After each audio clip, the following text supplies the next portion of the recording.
à tous, je suis ravi d'être avec vous pour un nouvel épisode des Aventuriers d'HubSpot, cette fois-ci avec Paul Montagutelli, Business Development Manager pour l'Europe chez Pigment, mais ancien AE de chez HubSpot. Et en fait, entre ces deux postes, il a changé de configuration. Il était full HubSpot, bien sûr, chez HubSpot, et aujourd'hui, il est best of breed, à savoir HubSpot pour le marketing, mais aussi Salesforce du côté vente. Salut Paul, comment vas-tu ? Ça va très bien, salut Gabriel, je suis ravi d'être avec toi et j'espère que tu vas bien également. Ouais, moi aussi. Avant de rentrer directement dans la discussion, on va comparer les avantages et inconvénients de ces deux approches. Je vous souhaite à tous la bienvenue dans les Aventuriers d'HubSpot, le podcast qui vous emmène dans un voyage passionnant à la découverte du monde du CRM. Je suis Gabriel Dabichwebel, votre guide pour cette aventure et fondateur d'1 minute 30, partenaire HubSpot des entreprises ambitieuses, que ce soit pour le conseil, l'intégration, la formation ou en tant qu'agence. 1 minute 30 sera à vos côtés à chaque étape de votre aventure. Notre mission est simple, vous aider à dépasser les objectifs de votre investissement HubSpot. Voilà, c'est fait. Paul, on revient à nous. Donc, bien sûr, chez HubSpot, tu utilisais tous les hubs. Chez Pigment, le choix a été fait d'avoir une approche best of breed, c'est-à-dire le meilleur des mondes. Je ne sais pas comment on traduirait ça exactement en français. Donc, c'est le terme utilisé. Donc, vous avez HubSpot pour le marketing, vous avez Salesforce pour la vente. Sur les aspects services, est-ce qu'il y a d'autres éléments de votre stack dans cette approche best of breed que tu aimerais préciser ? Alors moi, j'utilise pas du tout cette partie-là, mais on a Freshdesk sur la partie service aux utilisateurs. D'accord. Et un dernier outil qu'on utilise, qu'on retrouverait en fait dans le upsale de HubSpot, qui est Outreach, sur la partie cadence, téléphonie et reporting pour les managers, notamment pour moi. C'est là-bas que je vais chercher beaucoup d'infos sur les activités de l'équipe et toutes les métriques qui sont importantes pour moi pour m'assurer qu'on est dans les cadences. Et donc, toi, au quotidien, tu es sur Outreach et Salesforce. Exactement. Et on utilise aussi Pigment, puisque, en fait, Pigment, c'est rapidement, c'est une plateforme de Non, mais il faut bien planification. le préciser. Avec plaisir. Pigment, c'est une plateforme de planification, donc de planification financière, RH et commerciale. Donc, on réunit, en fait, dans une seule plateforme l'ensemble des données et des équipes des entreprises pour les aider à mieux planifier. Et donc, cette brique performance commerciale, Pigment, moi, me permet de suivre l'intégralité de ce qui se passe dans mon funnel à un seul endroit, c'est-à-dire depuis l'email envoyé en termes de volume jusqu'à la création d'une opportunité, voire même la signature d'une opportunité. Et j'ai tout au même endroit, là où, effectivement, j'aurais besoin d'avoir Outreach et Salesforce en parallèle si je n'avais pas Pigment pour faire cette analyse-là. D'accord. Donc, Pigment te sert à avoir la vue complète que tu n'aurais pas sans ça. Exactement. En fait, Pigment est connecté à tous nos outils. Donc, je t'ai parlé de Salesforce, je t'ai parlé d'Outreach. En l'occurrence, ça doit passer via Salesforce. Mais Pigment est aussi, par exemple, on a toute la partie masse salariale qui est dans Pigment. Et donc, j'ai mes BDR dans Pigment qui existent en tant qu'employés et derrière les activités qui leur sont reliées et les opportunités qui leur sont reliées, etc. Et donc, la vue de bout en bout et je dirais multidimensionnelle de l'employé, l'activité, l'opportunité, le client, en fait, cette vue multidimensionnelle, je l'ai que dans Pigment aujourd'hui. Et donc, Pigment me permet de faire ces analyses-là. Et donc, tu as aussi une logique de temps passé par BDR, par rendez-vous décroché, ce genre de choses, ça peut apparaître. Ouais, exactement. Après, ça me permet évidemment de calculer tous les taux de conversion, puisque on a un métier qui est simple, qui est pas facile, mais qui est assez simple d'un point de vue funnel. Et donc, ça me permet de faire les taux de conversion dans tout le funnel et du coup d'optimiser à chaque fois l'ensemble des KPI de chacun des BDR. Donc, le BDR numéro 1, peut-être qu'il est très bon sur la partie email to meeting, mais finalement, derrière, son taux de meeting to opportunité détectée, il n'est pas très bon. Et donc là, je sais que il faut que je le coach sur cette partie-là. C'est pas très compliqué à le calculer sans un outil comme Pigment, mais c'est vrai que l'avoir dans un seul endroit et la possibilité de faire un drill down en direct sur chacune des métriques, chacun des employés, etc., ça me fait gagner un temps fou et j'ai vraiment une approche cockpit bien plus simple que d'avoir plein d'outils en parallèle et des spreadsheets du coup à côté. Et tu as les dimensions coûts aussi, tu disais, avec la masse salariale, donc tu peux avoir ou pas vraiment? Alors, on l'a dans Pigment. Moi, je la regarde pas. Je la regarde pas. C'est calculé. Enfin, évidemment, on a un calcul de ratio et de profitabilité du billard et de l'équipe billard. Mais moi, c'est pas comme ça que j'alloue mes ressources. Et c'est pas trop des calculs que je fais au quotidien. Moi, ce qui m'importe, c'est que chacun performe. Après, ce qui nous coûte, etc., c'est des calculs qui sont beaucoup plus macro et que je vais pas du tout aller Ils vont être portés regarder. par la finance plus. Et plus par la finance, par le RH, et nous, de façon périodique, quand on réfléchit au plan de recrutement, parce que l'outil Pigment est vraiment fait pour ça, hein. Mais moi, à mon niveau et au quotidien, ça m'importe assez peu. Alors, rentrons dans la comparaison entre les approches Full HubSpot et Best Ouais. of Breed. Typiquement, tu me donnes un sujet de comparaison. Là, vous utilisez Pigment pour avoir cette vision full funnel. C'est quelque chose qui serait disponible naturellement dans HubSpot. Alors, c'est quelque chose qui serait disponible dans HubSpot, probablement. Si tu me le dis, c'est que tu en as la quasi-certitude ou la certitude. Je sais pas trop quoi te répondre. Ça serait Tu certainement ne disponible. l'utilisais pas quand tu étais chez HubSpot, mais tu n'avais pas Non, la position de manager en fait. je me souviens pas d'avoir eu chez HubSpot une vue unitaire de l'activité, open rate, conversion rate, par canal, par semaine, par jour, par personne, et derrière le montant moyen du deal que ça génère, et tout ça sur une seule et même ligne. Euh, J'en ai pas le souvenir, en tout cas, je l'ai jamais utilisé chez HubSpot. C'est possible que ça se passe aussi dans HubSpot, mais je l'ai jamais utilisé. Ouais, parce que toutes les infos remontent de cette nature avec tous les taux de closing, etc. Donc c'est un rapport qui se fait. Alors qui se fait peut-être pas sous forme de ligne tel que tu l'as décrit, mais suivre l'ensemble de ces conversions me semble réalisable. Quoi qu'il en soit, typiquement, tu disais que tu retrouves des avantages aujourd'hui dans cette approche best of breed, justement, typiquement en décrivant ces rapports, en intégrant la valeur ajoutée de Pigment à l'intérieur aussi d'Outreach avec ses séquences, etc. Là où j'imagine que en étant uniquement sur HubSpot, c'est mieux en termes d'intégration et peut-être d'avoir toutes les données au même endroit pour faire des reporting, comme on l'évoquait, sans travail supplémentaire. Mais peut-être que l'approche séquence est moins complète qu'un outreach ou ce genre de choses.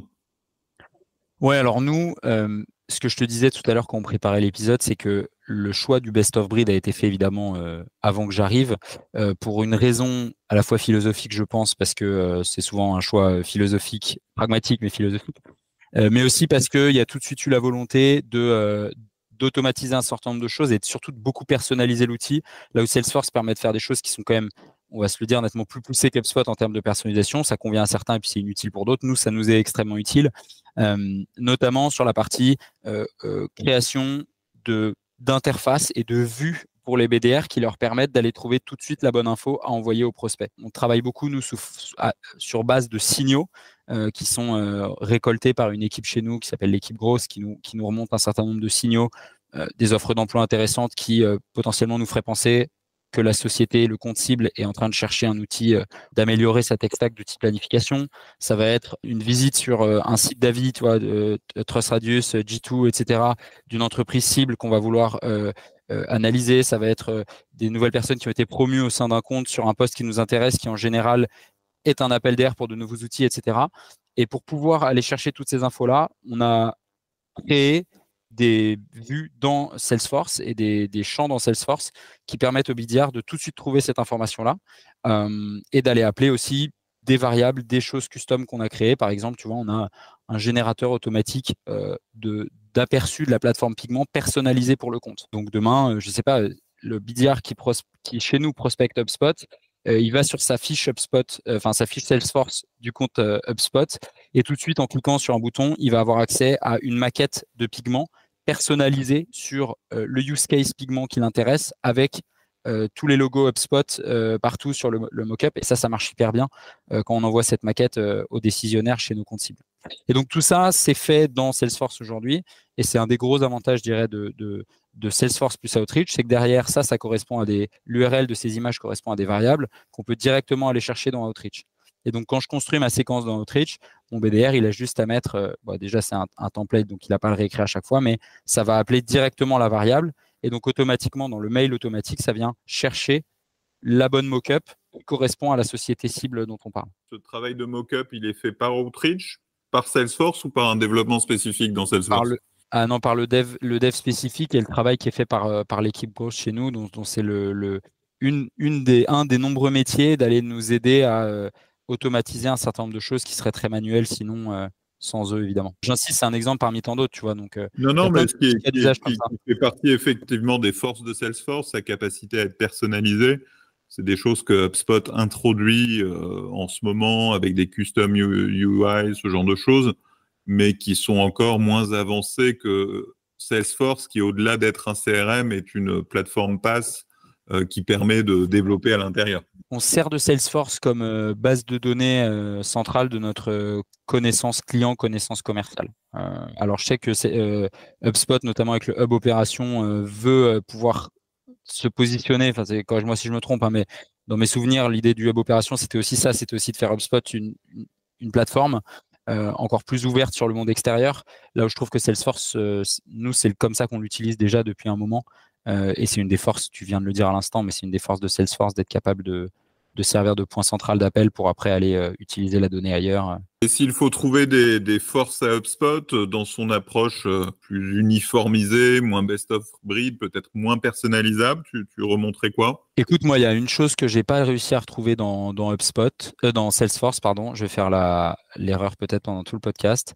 Une chose que j'ai pas du tout retrouvée dans Salesforce, c'est la clarté de l'information au niveau du contact. Et je sais quand j'étais à eux chez HubSpot, c'est beaucoup ça que je poussais parce que c'est un vrai différenciant. C'est quand j'arrive sur la fiche contact, quelle histoire est-ce que je peux lire de l'activité du contact en omnicanal? Et c'est vrai que dans Salesforce, ça remonte sous forme de tâches, mais en fait, c'est un peu en bas à droite, c'est pas très lisible.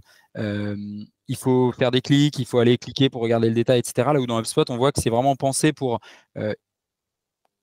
tout de suite lire l'histoire de ce contact, ce prospect, cette personne avec notre société. Et tu vois, c'est un point qui est hyper important parce que aujourd'hui, la prospection, il y a de plus en plus évidemment toujours de BDR et d'automatisation notamment et d'IA maintenant qui prospectent nos comptes cibles. Donc c'est de plus en plus concurrentiel dans les boîtes mail et les boîtes vocales, enfin les numéros de téléphone de nos prospects.